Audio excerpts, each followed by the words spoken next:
हमारे यहाँ 21वीं सदी का सबसे बड़ा मसला ये है कि हम अपने साथ होने वाले किसी भी हादसे को इस बात से जोड़ देते हैं कि भाई फलाने की नजर लगी, फलाना हमसे जलता है या हम पर आजमाइश आई हुई है। यहाँ पर सबसे पहले तो एक चीज समझने की है कि आजमाइशें सिर्फ अल्लाह के खास लोगों पर आया करती हैं, हमारे जैसे गुनाहगारों पर नहीं। अल्लाह सिर्फ अपने खास लोगों को ही आजमाता है। हमसे किसने कह दिया कि हम अल्लाह के खास हैं? अल्लाह के सिवा कोई नहीं जानता कि कौन अल्लाह के कितना करीब है। जिसे हम बुरा समझ रहे होते हैं, क्या पता वही अल्लाह को सबसे ज्यादा अजीज हो। ये बात तो यही खत्म हो गई कि कोई आजमाइश आई है। फिर आ जाती है बात नजर की। ठीक है, नजर बरहक है और ये वाकई बहुत आम हो गई है हमारे माशरे में, लेकिन नजर भी क्या सिर्फ हमें ही लगनी है?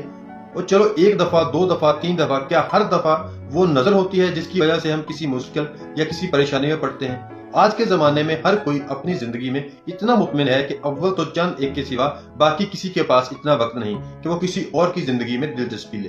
दूसरा, चलो अगर नजर लगी भी तो हर बार सिर्फ हमें ही क्यों लगती है?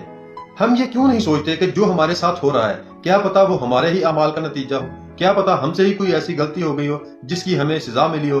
अगर हम इस तरह सोचने लग जाएं, फिर अल्लाह से तौबा कर लें, तो हमें बहुत बड़ी तब्दीली आ सकती है। हमें अपने गिरेबान में झांकें और अपनी इस्लाह की कोशिश करेंगे। हमारे अंदर अल्लाह का खौफ पैदा होगा और हम मजीद गुनाह करने से बच जाएंगे। हर एक अगर ऐसा सोचने लग जाए तो जैसा कि कतरा कतरा दरिया बनता है, वही रफ्ता रफ्ता माशरे में कुछ तब्दीली आने का इम्कान है। इससे बजाते खुद न सिर्फ हमारी जिंदगी संवर जाएगी बल्कि असल फायदा आखिरत का हो जाएगा। इन तमाम बातों का ये हरगिज मतलब नहीं कि नजर नहीं लगती या फिर आजमाइशें नहीं आती।